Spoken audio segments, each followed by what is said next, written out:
बिस्मिल्लाहिर्रहमानिर्रहीम, अस्सलाम वालेकुम। मैं हूं सलमान दुरानी। आप आज़ाद उर्दू देख रहे हैं और आज की नशिस्त में मेरे ख़ास मेहमान MWM के सरबराह अल्लामा नासिर अब्बास जाफ़री साहब, इमरान खान साहब के अहम इत्तेहादी हैं। सर, आपका बहुत शुक्रिया वक्त देने का। अल्लामा साहब, हाथ तोड़ देंगे, आँख फोड़ देंगे, ये कैसे बयानात आ रहे हैं? इमरान खान साहब से इतनी मोहब्बत? बिस्मिल्लाहिर्रहमानिर्रहीम। असल में इमरान खान का जो स्टैंड है ना, वो पाकिस्तान के लिए, पाकिस्तान की सालमियत के लिए, पाकिस्तान के अवाम के लिए, इनकी खुदी की हिफाजत के लिए, इनको इज़्ज़त और वक़ार देने के लिए। इमरान खान को पर बैन लगाना, इमरान खान को आर्टिस्ट की तरफ लेके जाना, दरअसल ये जो कुछ हो रहा है पाकिस्तान पर हमला है और पाकिस्तान के अवाम पर हमला है, पाकिस्तान के अवाम की उम्मीदों पर अटैक है। ये अवाम के अंदर इतना गुस्सा है ना इस वक्त। एक तरफ तो आप आते हैं, महंगाई का बम उनके सर पर फोड़ते हैं, गरीबों के सर पर। इतनी महंगाई, इतनी मुश्किलात, इतनी बेरोज़गारी, और लोगों को महंगाई की चक्की में आप पीस रहे हैं। फिर ऊपर से आप इस तरह के इक़दाम भी कर दें तो एक हद तक लोग बर्दाश्त करते हैं। अल्लामा साहब, लोग नहीं बर्दाश्त करेंगे, मैं आपको बता रहा हूँ। इमरान खान साहब की कौन सी ऐसी बात है जो अब तक आपको माइल करे रखी है कि आप उनके साथ खड़े रहें? हमने उनके साथ कुछ उसूलों के ऊपर एक साइन किए थे। उनमें से एक था कि हम ग़ुलामी कबूल नहीं करेंगे, किसी की भी ग़ुलामी कबूल नहीं करेंगे। एक आज़ाद मुल्क होंगे, एक सॉवरेन कंट्री होंगे। ये हर पाकिस्तानी चाहता है, हर गैरतमंद चाहता है कि उसका वतन आज़ाद वतन हो, किसी के ग़ुलाम ना हो। दूसरा था आज़ाद खारजा पॉलिसी। हम अपने मुल्क के नेशनल इंटरेस्ट जो हैं, हम उनको मुकद्दम करेंगे और उनके लिए काम करेंगे। कंप्रोमाइज़ नहीं करेंगे नेशनल इंटरेस्ट के ऊपर कि हम किसी मुल्क के, किसी आलमी ताकत के, उनके कौमी मफादात को और नेशनल सिक्योरिटी को सामने रखकर अपने कंप्रोमाइज़ कर दें और बाहर की जंग अपने अंदर लें। 70-80 हज़ार बंदा पाकिस्तान है, पाकिस्तान के अंदर मरा है, शहीद हुआ है, बॉर्डर पर नहीं हुआ है, अंदर हुआ है। और ये जंग पाकिस्तान के अंदर आई है। तो किसकी वजह से आई है? गलत खारजा पॉलिसी की वजह से, अपने नेशनल सिक्योरिटी, अपनी नेशनल इंटरेस्ट को कंप्रोमाइज़ करने की वजह से हुई है। 70-80 हज़ार की शहादत थोड़ी नहीं है। ये 71 में और 65 के जो अगर जंग के अंदर इसके कुछ भी लोग नहीं मरे, शहीद नहीं हुए। इतने बंदे मारे गए क्यों? गलत खारजा पॉलिसी की वजह से। और उसके नतायज पाकिस्तान के अवाम ने भुगते हैं और आज तक भुगत रहे हैं। हमारा वतन भुगत रहा है। आज़ाद खारजा पॉलिसी होगी। पाकिस्तान के नेशनल इंटरेस्ट और नेशनल सिक्योरिटी को हम कभी भी कंप्रोमाइज़ नहीं होने देंगे। और नेशनल इंटरेस्ट के अंदर बहुत सी चीज़ें आती हैं, उसके बहुत से वाइटल कंपोनेंट्स हैं। हम सब पर जो है ना वो तवज्जो देंगे। नंबर एक तो दाखिली खुद मुख्तारी, किसी को इजाज़त नहीं देंगे हमारे मुल्क के दाखिली मुल्क में दाखिलत करे। आके हमें आगे कहे कि ये जनाब वाला ईरान पाकिस्तान गैस पाइपलाइन नहीं बन सकती, इधर आगे कहे जनाब वाला सी पैक ठीक नहीं है। वो कौन होते हैं? हम खुद मुख्तार अपने मुल्क के दाखिली जो मसाइल हैं, किसी को मुदाखलत की इजाज़त नहीं देंगे। कोई भी अपने घर में किसी को नहीं घुसने देता। घुसने देता है? कमज़ोर लोग होते हैं जिनके घर जो है ना उसकी दीवार ही नहीं होती, रास्ता बन जाता है। हमारा मुल्क है, इसकी सरहदें हैं, हमारा मुल्क है, इसके उसूल है, इसका आइन है, इसका दस्तूर है, हमारी रवायत है, हमारी तारीख है, हमारी तहजीब है, हमारा कल्चर है। लिहाजा किसी को भी हक नहीं देंगे कि हमारे दाखिली मुल्क में मुदाखलत करे। ना सियासी इस्तिक़लाल को हम कंप्रोमाइज़ करेंगे, ना माशी इस्तिक़लाल को, ना अपने अमन अमान के हवाले से, ना अपनी सिक्योरिटी के हवाले से। तो अब आए हमारे मुल्क के अंदर जनाब ड्रोन यहाँ वो हो जाए और जो मर्ज़ी करें। तो अगली चीज़ थी कि हम किसी को अपनी ज़मीन अड्डों के लिए नहीं देंगे कि हम हमारे मुल्क से किसी हमसाया मुल्क पर अटैक हो। कोई भी ऐसा काम नहीं करता मुल्क कि दूसरों की जंग ऐसा बन जाए, दूसरों को अड्डे दे दे कि आओ यहाँ से मारो, जैसे पाकिस्तान में हुआ है। अमेरिकन को अड्डे दिए गए, यहाँ से अफगानिस्तान में मारो, तो वो जो अफगानिस्तान की तरफ से और पाकिस्तान के अंदर मारो। अर्ज करता हूँ उसको भी, अब बाद में सवाल कर लेना। लिहाजा हम किसी को भी अपनी ज़मीन नहीं देंगे। ये उसूल है कि किसी बंदे को भी अपनी ज़मीन अड्डों के लिए नहीं देंगे। फौजी अड्डे हों, जहाज़ों के लिए हों, ड्रोन्स के लिए नहीं देंगे। और अगला, अपने फैसले खुद करेंगे। डिक्टेट नहीं होगा कि हमारे फैसले वाशिंगटन में हो, लंदन में हो, कहीं और हो, अपने फैसले खुद करेंगे। जीबी के लोगों को उनकी आइनी शनाख्त देंगे। ये वो असूल हैं जिन पर हमने साइन किए हैं, हम इकट्ठे हैं, और ये असूल पाकिस्तान के आइन और दस्तूर के मुताबिक हैं, पाकिस्तान के अवाम के मंगों के तर्जुमान हैं, और हम इस पर इकट्ठे हैं, खड़े हैं, इस पर जान भी दे सकते हैं, पीछे नहीं हटेंगे। और इस चीज़ ने हमें जोड़ दिया आपस में। और इमरान खान आपने देख लिया कि वो शख्स जो है वाकई पाकिस्तान के अवाम की उम्मीद है। आप पाकिस्तान से बाहर चले जाएं, कहते हैं इमरान खान की जैसे हमें यहाँ इज्जत मिली है, आप यूएई चले जाएं जहाँ में कुछ भी वाकई गदाकर हम वहाँ काम भी करते थे, मेहनत भी करते थे, और हमारी कोई इज्जत नहीं थी। और यूरोप चले जाएं, हर जगह वो कहते हैं इमरान खान की जैसे हमें इज्जत मिली है, दुनिया में इज्जत मिली है हमें इमरान खान की जैसे। तो कोई आदमी भी नहीं चाहता कि वो यानी जिल्लत की ज़िंदगी गुजारे। तो वो एक ऐसा शख्स था जिसकी दुनिया के अंदर एक नाम था, हैसियत थी, लोग उसको रिस्पेक्ट देते थे, दुनिया के हुक्मरान उसको रिस्पेक्ट देते थे। वो बोना आदमी तो नहीं था ना। मोदी के मुकाबले में हमारा दुश्मन है इंडिया, मोदी के मुकाबले में रखे इंटरनेशनल फोरम के ऊपर इमरान खान को, इमरान खान का कद काबत कहीं उससे बड़ा था। मोदी के मुकाबले में बोना था, छोटा था, हकीर था। मैं तो कहता हूँ कि इमरान खान को जो हटाया गया है रास्ते से, एक मोदी की भी डिमांड थी कि अमेरिका ने इसको हटाएं ताकि मैं बड़ा बन सकूँ, वाला मैं बड़ा नहीं बनूंगा, मुझे चैलेंज करते हैं, इमरान खाता है मुझे इमरान खान। लिहाजा उन्होंने ऐसा काम किया है। लिहाजा एक इंटरनेशनल एजेंडा था जिसके तहत पाकिस्तान में जो कुछ भी, और पाकिस्तान के नेशनल इंटरेस्ट कंप्रोमाइज़ हुए हैं, नेशनल सिक्योरिटी कंप्रोमाइज़ हुई है, पाकिस्तान के अंदर सियासी माशी सिक्योरिटी का हर किस्म का बहरान जन्म लिया उसने, और पाकिस्तान तबाही की तरफ चला गया। अल्लामा साहब, आपका बहुत वक्त गुजरा है खान साहब के साथ, आपको क्या लगता है, 1 साल गुजर गया अभी उनको कैद में, इमरान खान टूट जाएगा? नहीं टूटता। मैं इमरान खान से मिला जेल में, मुझे कहने लगा, बातें हुई, कहता है मैं ना शुक्र खुदा कि कई बार कुरान ख़त्म कर चुका हूँ तर्जुमे के साथ, तफसीर पढ़ता हूँ। पहले बाहर जब था तो तेज़ से नमाज़ पढ़ते थे, जो कि लोगों को मसरूफियात हो रही हैं, अब आराम से इत्मीनान से नमाज़ पढ़ता हूँ, दुआ करता हूँ, किताबें पढ़ता हूँ। जेल के अंदर सोचने का और फ़िक्र करने का मौका मिला है, और इंसान अपना माजी देखता है, सोचता है, हाल देखता है, आइंदा देखता है, तो वो शख्स खुदा से जुड़ा हुआ है, यकीन कर लें। और इमरान खान सबसे जो इमरान खान को ना समझने की जो वजह है ना, अब देखें गिलास का रंग अगर सब्ज़ हो, उससे पानी कैसा लगेगा डालेंगे तो। ये जो हमारे हुक्मरान हैं, सियासतदान हैं, जो भी हैं ना, ये हैं पावर पॉलिटिक्स के लोग। ये वो जग है, गिलास है जो पावर पॉलिटिक्स का रंग रखता है, ये उसमें सारी चीज़ें देखते हैं। इमरान खान पावर पॉलिटिक्स पता है किसे कहते हैं?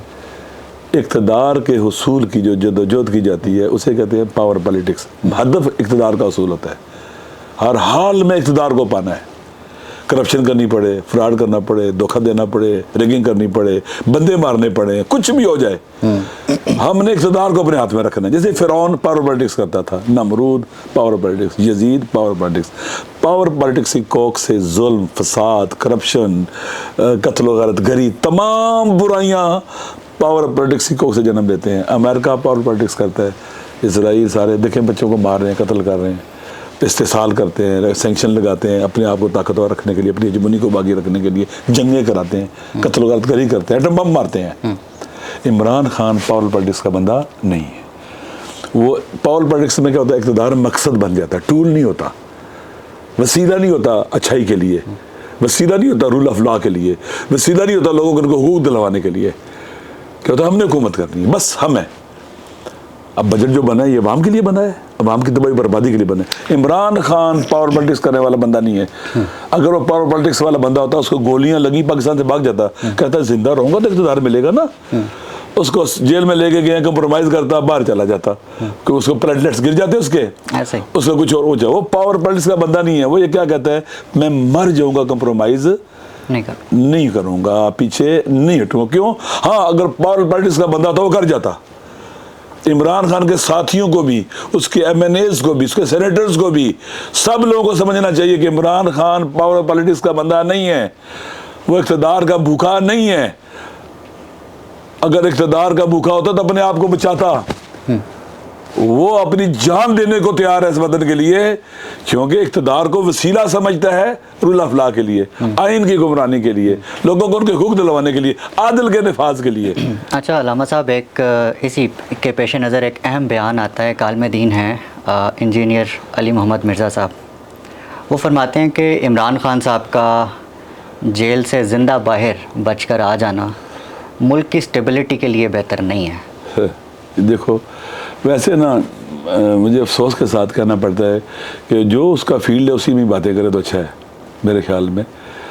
इमरान खान का बाहर आ जाना, पाकिस्तान जिसके साथ 80-90% आवाम हो, आइन और दस्तूर के मुताबिक जिसको हुकूमत में होना चाहिए। पाकिस्तान का आइन कोई चीज़ है, हकीकत कोई चीज़ है, दीन ईमान कुरान कोई हकीकत है। पाकिस्तान की सॉवरेनिटी की बात करने वाला, सालवियत की बात करने वाला, सियासी इस्तिक़लाल की बात करने वाला, उसको ख़तरा है पाकिस्तान के लिए। जो पाकिस्तान को सियासी इस्तिक़लाल की तरफ, माशी इस्तिक़लाल की तरफ लेके जाना चाहता है, सॉवरेन कंट्री बनाना चाहता है, पाकिस्तान के लिए नए रास्ते देखना चाहता है, वो तो खतरा हो गया। पाकिस्तान के 90% अवाम जिसके साथ है, पाकिस्तान की सालमियत के लिए खतरा है। और ये जो बोने लोग, छोटे लोग, बुज़ने, इक़्तिदार के भूखे, जिन्होंने 40-50 साल पाकिस्तान पर हुकूमत की है, उसको तो बर्बाद किया है, उससे पाकिस्तान को फ़ायदा होगा माशाअल्लाह। तो इस मौलाना साहब को भी देखना चाहिए कि कहते हैं कि पहले इंसान, क्या मौला अली फरमाते हैं कि इंसान अपनी ज़ुबान के नीचे छुपा होता है, जब बोला जाता है तो पहचाना जाता है। तो मेहरबानी करें, ऐसी बात करें जिसको कोई बुनियादी उसूल हो, जिसको कोई तराजू और मेयार हो, जिस पर उसको तोला जाए। ये क्या बात हुई कि ये बाहर आएगा पाकिस्तान के लिए खतरा है? नहीं, इसको अंदर रखने वाले, जेल में बंद करने वाले, गलत पर्चे काटने वाले, पाकिस्तान के अवाम की उमंगों और आरजुओं के ऊपर जुल्म करने वाले, वार करने वाले, ये खतरा है पाकिस्तान की सलामती के लिए। ये खतरा है। अजीब नहीं है कि पावर पॉलिटिक्स वाले खतरा नहीं है, और जो इक़्तिदार को टूल समझता है, वसीला समझता है, वो पाकिस्तान के लिए खतरा है। जो पाकिस्तान से भागता नहीं है, वो पाकिस्तान के लिए खतरा है। जो जान देना चाहता है वतन के लिए, वो पाकिस्तान के लिए खतरा है। एक दफ़ा खान साहब ने मुझे कहा, अल्लाह ने मुझे हर नेमत दी है, एक नेमत नहीं दी है, दुआ करें मुझे मिल जाए। मैंने कहा कौन सी? कहते शहादत की मौत। वही इमरान खान ये है। अल्लामा साहब, कुछ लोग एमरजेंसी और मार्शल लॉ की बातें भी कर रहे हैं, हालात आपको किस तरफ जाते नज़र आ रहे हैं? ये भी गैर आईनी, गैर कानूनी है। आप देखें, पहले जो उन्होंने जब रजीम चेंज किया, वहाँ से गैर आईनी, गैर कानूनी, गैर अखलाकी इक़दाम शुरू किए हैं। इनको फ़ायदा हुआ है? इन्होंने कोई मकसद हासिल किया? मज़ीद हर रोज़ लोगों की निगाहों में गिरे हैं, ये हर रोज़ गिरे हैं। इन्होंने इतना जबर करने के बावजूद, केसेस बनाने के बावजूद, इलेक्शन कमीशन के जरिए इंतखाबी निशान छीनने के बावजूद, पता नहीं क्या कुछ नहीं कर लिया। 8 फरवरी को अवाम ने क्या किया इनके साथ? धोबी पटका लगाया इनको। ये सोचते भी नहीं ऐसे होगा। अवाम ने कैसा इंतकाम लिया इनसे। वाकई सलाम हो पाकिस्तान के अवाम पर, जो 8 फरवरी को निकले और उन्होंने साबित किया कि अपने वतन के साथ है, किसी ऐसे के साथ नहीं जो कानून शिकन आइन शिकन है। वो इमरान खान के साथ हैं, वो पाकिस्तान के साथ है। लिहाजा ये जो लगाएंगे, इमरजेंसी की बातें करते हैं, मार्शल लॉ की बातें करते हैं, ये किस दुनिया में रहते हैं? इस मुल्क में 60-70% जवान है, पाकिस्तान बेदार है, अवाम बेदार हैं, देख रहे हैं हर एक चीज़ को। ऑलराइट, अच्छा अल्लामा साहब, एडॉक जजेस के हवाले से भी ये बहस चल निकली है, तो ये जानना भी ज़रूरी है कि आपका बुनियादी एतराज़ क्या है इस बात पर? देखें, पहली बात यह है कि टाइमिंग बहुत आम होती है। हाँ, बहुत आम होती है। आप अपने जो इक़दामात है ना, जो भी कदम उठाते हो, उसको मशकूक नहीं बनाना चाहिए। अभी कल फैसला होता है और चीफ साहब अकेले रह जाते हैं उसमें तकरीबन, ठीक है, और उनकी मर्ज़ी के बरखिलाफ़ फैसला आता है। अगर आप उस दिन एक क्लिप देख रहा था किसी दोस्त का कि जो टाइम लिया है चीफ साहब ने इसकी हेयरिंग के दौरान, बहुत टाइम लिया, किसी को बोलने भी नहीं देते थे, बात भी नहीं करने देते थे, और वो फैसला जब आ गया इनके ख़िलाफ़ और ये अकेले रह गए। ठीक, अब इन्होंने क्या किया, अभी सुप्रीम कोर्ट की तो छुट्टियाँ हो रही हैं, अदालतों की छुट्टियाँ हो रही हैं, अभी कौन सी इमरजेंसी थी, कौन सी जल्दी थी, इन्होंने 4 बंदे रखे, और मैंने सुना कि 2 ने, मेरे ख्याल में 2 ने क्या कर दिया, मना कर दिया, क्योंकि कहता है कि एक और भी मना करने वाला है, पता नहीं कौन सा। तो जिनको रखा है उनको भी पता है कि ये गलत है। किसका दिल नहीं चाहता कि मुझे माहाना 40-50 लाख रुपया मेरे ऊपर खर्च हो? वो समझता कि अवाम की नज़रों में हम गिर जाएंगे। पहले अगर कोई थोड़ी बहुत क्या कहते हैं कि कमी रह गई थी, वही पूरी हो जाएगी लोगों की निगाहों में करने की। ये काम गलत हुआ है, टाइमिंग गलत है, इंटेंशन बहुत आम होती है। तो चीफ जस्टिस साहब की जो इंटेंशन है सबके सामने है। कैसे इन्होंने फैसला किया रात को, और पीटीए से इंतखाबी निशान छीना, कैसे? ये कौन से जमहूरी सिस्टम के अंदर है? कौन सा आइन कहता है, इस बात की इजाजत देता है कि आप ऐसा फैसला करें कि जनाब इलेक्शन कमीशन है और सब खत्म? और फिर जब इलेक्शन हो रहे हैं, ना कोई कार्नर मीटिंग कर पा रहा है, ना कोई जलसा कर रहा है। अभी देखे ना अभी तक क्या हुआ है। तो मेरे ख्याल में चीफ साहब के जो रवैया है, जो भी हैंडलिंग है, वो ऐसी है कि जो इंसान को शक में डालती है। और चीफ साहब पाकिस्तान के अवाम की निगाह में अपना एतमाद खो बैठे हैं। जब आपका काजी उल कुज़ात पता चले ये इंसाफ नहीं करता है अवाम की निगाह में, तो उसको काजी उल कुज़ात रहने का हक भी नहीं है। जब लोग अदम इत्मीनान के शिकार हो जाते हैं, तो मेरे ख्याल में छोटी अदालतें, दरमियानी अदालतें, बड़ी अदालतें, इस वक्त पाकिस्तान के अंदर हुआ ये है कि हमारी अदालतों का भी इन्होंने इनको दबाव डाल के, पता नहीं टेलीफोन करके, थ्रेट करके इनको बहुत ख़राब किया है, बहुत बदनाम किया है। शुक्र खुदा है कि कुछ जजों के अंदर गैरत आई है, वो खड़े हुए हैं और देखिए हिल के रह गए हैं। क्या कहते हैं? माशाल्लाह। क्या कहते हैं? इमरजेंसी। ये कहाँ से शुरू हुआ है? अदालतों से, अदालतों के दुरुस्त फैसलों से।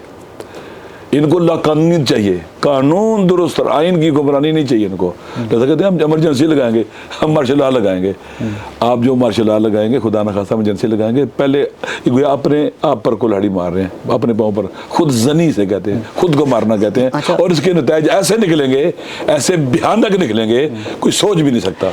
दूसरी तरफ की जस्टिफिकेशन भी बादियों नज़र थोड़ी बहुत आपको लगता नहीं है कि ठीक है कि सुप्रीम कोर्ट के अंदर इस वक्त जो है वो क्रिमिनल केसेस की तादाद 58,000 प्लस है जी, तो ऐसे में ज़रूरत नहीं है कि कुछ जजेस की जिम्मेदारी ये लगा दी जाए? पहली बात यह है कि बहुत से जजेस थे जिनको उन्हें निकाल दिया। सही। अब मुझे पता है, अब सारे जानते हैं कि मज़ाहिर अकबर नकवी को उन्हें निकाला, बेहतरीन जज था, इनको पसंद नहीं था और पंजाब की हुकूमत को पसंद नहीं था। दुरुस्त है, जो पंजाब की वज़ीर आला हैं उनको पसंद नहीं था, उनको निकाला। जस्टिस एजाजुल हसन निकले, अच्छा जज थे, उनको हमने निकाल दिया, अब डाक लेके आ रहे हैं। फिर जो पेशावर के KPK के जस्टिस इब्राहिम थे, उनको ले आते, बड़ा अच्छा जज था। दुरुस्त है, टाइमिंग बहुत आम है, इंतखाब बहुत आम है। दुरुस्त है। अब देखें कि खुद जिन जजों का उन्होंने नाम दिया वो छोड़ रहे अगर हम नहीं आते हैं, उनको भी पता चला गया कि इंटेंशन नहीं है, हमारे कंधे पे रख के चलाना चाहते हैं। दुरुस्त है, ये हमारा कंधा संभाल करना चाहते हैं। तो दुरुस्त है कि आप जब छुट्टियां ख़त्म हो जाएं और उसके बाद जो नए चीफ जस्टिस आएंगे उनको हक है वो करें। अभी छुट्टियों में कौन से केसेस चल रहे हैं यहाँ पर? आप मुझे बताना, कोर्ट्स में छुट्टियाँ नहीं हो रही? ट्रू, ठीक है। तो कितने लेके इस टाइम क्या इमरजेंसी थी इनको, क्या जल्दी थी इनको? और जब एक चीफ जस्टिस अपना लोगों की नज़रों में अपना वकार खो बैठा हो, इज्जत ही ना हो उसकी। देखिए ना, आपका हुक्मरान वो हो सकता है ना जो अवाम में अखलाकी हैसियत रखता हो, अखलाकी तौर पर अवाम की निगाहों में उसके अंदर इज्जत हो। जो आदमी अवाम की निगाहों में गिर चुका है, वो कैसे लोग उसको कबूल करेंगे? और कैसे वो एक सिस्टम चला सकता है, दारा चला सकता है? ये हाल बाकी हुक्मरानों का भी है, सब इदारों का ऐसे ही है। अच्छा अल्लामा साहब, बड़ी मरकज़ी शख्सियत हैं, बड़ी गुफ्तगू में रहते हैं, चीफ इलेक्शन कमिश्नर जो हैं, क्या नाम है उनका? सुल्तान राजा साहब। हाँ जी। बातें तो बड़ी हैं कि जी उन्होंने गैर आइनी इक़दामात कर दिए, एक पार्टी के साथ विक्टिमाइजेशन कर दी, लेकिन वो पार्टी उनके ख़िलाफ़ ना रेफरेंस लाती है, ना कोई ऐसा ठोस इक़दाम होता है जो आवाम चाहती है। तो वेयर यू स्टैंड? देखिए, वो कोर्ट्स में गए हैं, उन्होंने शिकायतें की हैं कि ये रिगिंग हुई है, फॉर्म 45 को चेंज किया गया फॉर्म 47 में और झूठे किस्म के रिजल्ट दिए गए हैं। हम खुद गए थे हाई कोर्ट के अंदर, कहने कहें कि फॉर्म 45 जो है ना वो अपनी साइड पर दें, आइनी इनकी जिम्मेदारी है। तो वो एक फेलियर का शिकार हुआ पाकिस्तान का इलेक्शन कमीशन। देखिए, इलेक्शन होते हैं किसी मुल्क में कि आप जब भी कोई मुल्क बहरान का शिकार होता है तो नया मैंडेट लेने के लिए फ्री एंड फ्रेश इलेक्शन होते हैं और उस इलेक्शन के ज़रिए फिर मुल्क बहरानों से निकलता है, नया मैंडेट मिलता है हुकूमत को, अवाम की हमायत से वो अहम फैसले करती है और बहरान से निकलती है। पाकिस्तान का इलेक्शन ऐसे कराया गया, जनाब चीफ इलेक्शन कमिश्नर साहब ने, इन राजा साहब ने, अगर वाकई राजपूत है तो मुझे शर्म आ रही है, मैं भी एक राजपूत माँ का बेटा हूँ, बाप का। तो उन्होंने इलेक्शन ऐसा कराया कि पाकिस्तान को बदतरीन बहरान का शिकार कर दिया। ऐसा बहरान, ये खुदा को, रसूल को क्या जवाब देंगे, अपने अवाम को क्या जवाब देंगे, ये कब्र में क्या जवाब देंगे? 25-26 करोड़ आवाम के मुसलमान मुल्क, मुसलमानों के मुल्क के साथ जिसके दुश्मन दरवाजे पर बैठे हुए हैं, उसको अपने बुरानों का शिकार कर दिया। जिसका दुश्मन तरक्की करता जा रहा है, आगे बढ़ता जा रहा है, और उसको अपने तबाही बर्बादी की दलदल में फेंका है। ये आपकी जिम्मेदारी थी। आइन और दस्तूर की रोशनी में इनकी जिम्मेदारी फ्री फेयर इलेक्शन कराना था, लेकिन इनके कौन सा इलेक्शन कराया? कौन सा फ्री था, कौन सा फेयर था? बदतरीन इलेक्शन हुआ है पाकिस्तान में। ये आपने देखा, मैंने भी देखा, हम सारा दिन फिरते रहे हैं, और इलेक्शन से पहले भी क्या होता रहा है। तो मेरे ख्याल में इस शख्स को इस्तीफा दे देना चाहिए। तो इसमें आपका लाएअमल क्या है? लाइक ये तो पता है कि उन्होंने अपनी जिम्मेदारियां नहीं निभाई। देखिए उनके कोर्ट में गए हुए हैं बाकायदा। देखिए इस्लामाबाद की जो 3 सीटों का चल रहा है, गए ना कोर्ट में। हाँ। दुरुस्त है। इनके साथ क्या हुआ है अभी किए हैं, उम्मीद है इंशाल्लाह फैसले होंगे।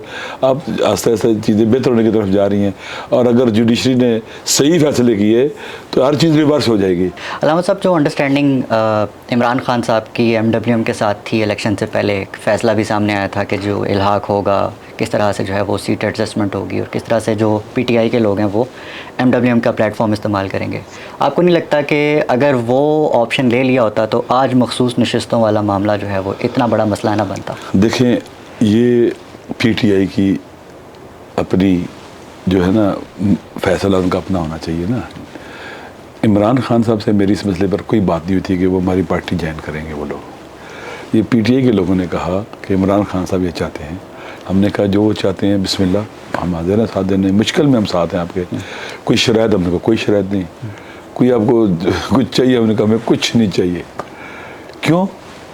हम इमरान खान के साथ हैं, ये नहीं हम पाकिस्तान के साथ हैं, ये नहीं हम पाकिस्तान के अवाम के साथ हैं। मुश्किल घड़ी में आदमी कोई सौदेबाजी करता है? नहीं, जैसे आप चाहते हैं कर लें, हमने कह दिया।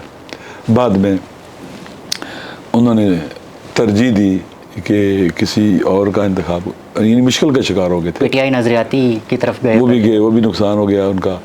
फिर मैं जब बात चली तो बिलाखिर हमारा काम क्या होता है कि एक जमात जिसकी लीडरशिप जेल में हो, उसके अंदर डिफरेंसेस, इख्तलाफात को बढ़ने नहीं देना चाहिए। लिहाजा हमने कहा कि ये मसला ही नहीं है। उन्होंने हामिद भाई से भी रब्ता किया होता, सबसे ज़्यादा अहमद रज़ा साहब से भी। हमने कहा बिल्कुल इसी में हम साथ हैं आपके, अब इसको ज्वाइन कर लें। अल्हम्दुलिल्लाह आपने देखा प्रेस कॉन्फ्रेंस भी हमने इकट्ठे की थी, और वो उस वक्त जो एक मुश्किल बनी हुई थी और बाज़ लोग खेलना चाहते थे, वो नाकाम हो गया उस वक्त। दुरुस्त है। बाज़ औक़ात उस वक़्त की चीज़ को देखा जाता है, बाद में बंदा कहता है अगर ऐसे हो जाता तो होता। लेकिन उस वक्त सबसे बेहतर क्या चीज़ थी मेरे ख्याल में, यही बेस्ट थी कि जो इख्तलाफात सामने बाज़ लोग पैदा करना चाहते थे और मुश्किलात खड़ी करना चाहते थे, वो उस वक्त हार गए। ऑलराइट अलामा साहब, इमरान खान साहब की रिहाई प्लस महंगाई, बिजली के बिल इतने आ गए, अवाम भी आपकी तरफ देख रही है इस वक्त। कहा यह जाता है कि वो रिसोर्सेज की कमी और पता नहीं बला बला व्हाट्सोएवर, PTI का अगर हम सिर्फ उसकी बात करें, लेकिन इत्तेहाद जो है वो तो फैसले कर सकता है, वो तो सड़कों पर आ सकता है, बिल्कुल अवाम के साथ एहतजाज में शामिल हो सकता है, लीड कर सकता है। हमने बलूचिस्तान में इज्तिमात किए, KPK में भी किए, पंजाब में यहाँ की हुकूमत, अब देखें इस्लामाबाद में उन्होंने इजाज़त दी, फिर कैंसिल कर दी, बहाना किया कि जी मुहर्रम आने वाला है। मुहर्रम आने वाला है तो फैज़ाबाद में क्या हो रहा है? मुहर्रम के दौरान ये फैज़ाबाद में क्या कर रहे हैं? ये कौन कर रहा है? इसके पीछे हुकूमत है, इसके पीछे हमारे इदारे हैं। ऐसे कोई बैठ सकता है यहाँ पर? किसी की जुर्रत है बैठे इधर? ये बहाने। उसके बाद पंजाब में हर किसी को इजाज़त है, जनाब मौलाना फजल रहमान मुजफ्फरगढ़ में जलसा करें, कर सकते, कोई मसला नहीं उनके लिए, जो इतना मर्जी सख्त बोलें, लेकिन वो हकीकी अपोजिशन से डरते हैं, जो इनके साथ कंप्रोमाइज़ करने वाले नहीं हैं, जिसका वजारतें लेना या कोई और चीज़ें लेना मकसद हदफ नहीं है। दुरुस्त है। क्यों नहीं करने देते? क्यों नहीं इजाज़त देते? ये चाहते हैं कि हम इल्लीगल जाएं, फिर मसाइल खड़े हों। लेकिन ये एक वक्त तक होगा, ये एक वक्त तक होगा, मुमकिन है आज तक हो, कल 2 दिन, 10 दिन, 15 दिन, 20 दिन, ये हमेशा के लिए नहीं रहेगा। इजाज़त नहीं मिलनी, फिर क्या करेंगे? फिर उसके बाद नहीं मिलनी तो फिर तंग आमद बजंग आमद। कब, आखिर कब हो जाएगा? ये फैसला करेंगे। अभी हमारे जो तहरीक तहफ़्फ़ुज़ आईन पाकिस्तान की मूवमेंट है, हमारी मीटिंग्स भी हो रही हैं, हम फिर इससे तंग आमद बजंग आमद जाएंगे, फिर देखेंगे इनमें कितनी ताकत है। मारे मार दो, गोली मारिए मार दो हमें, हम आवाम के हकूक़ के लिए उठेंगे, महंगे के खिलाफ उठेंगे, बेरोज़गारी के खिलाफ उठेंगे, जुल्म सितम के खिलाफ उठेंगे। ये जो पाकिस्तान के खिलाफ इन्होंने बदतरीन बजट बना के मुसल्लत किया है IMF को पाकिस्तान के ऊपर, और पाकिस्तान के माशी इस्तिक़लाल पर को कम्प्रोमाइज़ किया है, हम उठेंगे इसके खिलाफ। मारना है मारें, जेल में डालें जेल में डालें, हम पीछे नहीं हटेंगे। देख लेना ये हो जाना है। अच्छा, ठीक है। हाँ, ये अपने बोझ चले दबे हैं, खुद भी गिरने वाले हैं। ये चाहते हैं कोई इनको धक्का मारे ताकि रोए चीखें, इन्होंने धक्का मार के मैंने चलने नहीं दिया, फलाने करने दिया। ये खुद अपने बोझ चले दबे हुए हैं, ये खुद ही दब के जो है ना नीचे जो है लेटने वाले हैं ये। तो लिहाजा ये चाहते कोई धक्का दे इनको बस, ताकि बहाना बने कि इन्होंने में कराया। नहीं, हम अगर ऐसा होगा तंग आमद बजंग आमद हम निकलेंगे, हमें कोई परवाह नहीं है कि ये कहेंगे इन्होंने में कराया है। हमें गिराना चाहिए उनको, हक क्या आवाम के इनको गिराएं। ये जैली किस्म की हुकूमतें हैं, जबरदस्ती आके बैठे हैं, हारे हुए इलेक्शन ये, तो ज़्यादा अरसा इंतजार नहीं होगा इनका। अच्छा अलामा साहब, इस पूरी पिक्चर में जहां आवाम बहुत फ्रस्ट्रेटेड है, तंग है, परेशान है, इमरान खान साहब के लिए तो उनकी रिहाई आपको कैसे नज़र आ रही है, कब तक हो जाएगी? वैसे मेरा सवाल है आपसे, इमरान खान को उन्होंने जेल में डाला था कि अनपॉपुलर हो जाएगा, आवाम से डिटैच हो जाएगा। जेल में जाने का इमरान साहब को फ़ायदा हुआ, नुकसान? मैनी टाइम्स बहुत फ़ायदा हुआ है। इमरान खान को कुरान पढ़ने का, इबादत करने का, सोचने का, किताबें पढ़ने का, फ़िक्र करने का बहुत मौका मिला है।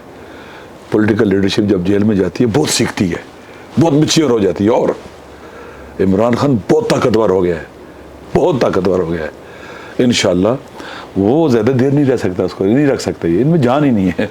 आप यकीन कर लें, ये उसके पाँव पड़ेंगे, इनमें जान ही नहीं है। अगर ये पाकिस्तान को ये समझते हैं कि क्या उसे कहते हैं कि पाकिस्तान रहना चाहिए, हाँ, अगर ये पाकिस्तान तोड़ना चाहते हैं, पाकिस्तान के सब इदारों को तोड़ना चाहते हैं, तो फिर ये आखिर तक जाएंगे, जैसे आप कहते हैं ना डू एंड आखिर तक जाएंगे। तो उसमें भी इनकी शिकस्त है, उसमें भी इनकी शिकस्त है, ये नाकाम है। इमरान खान ने हर हाल में बाहर आना है।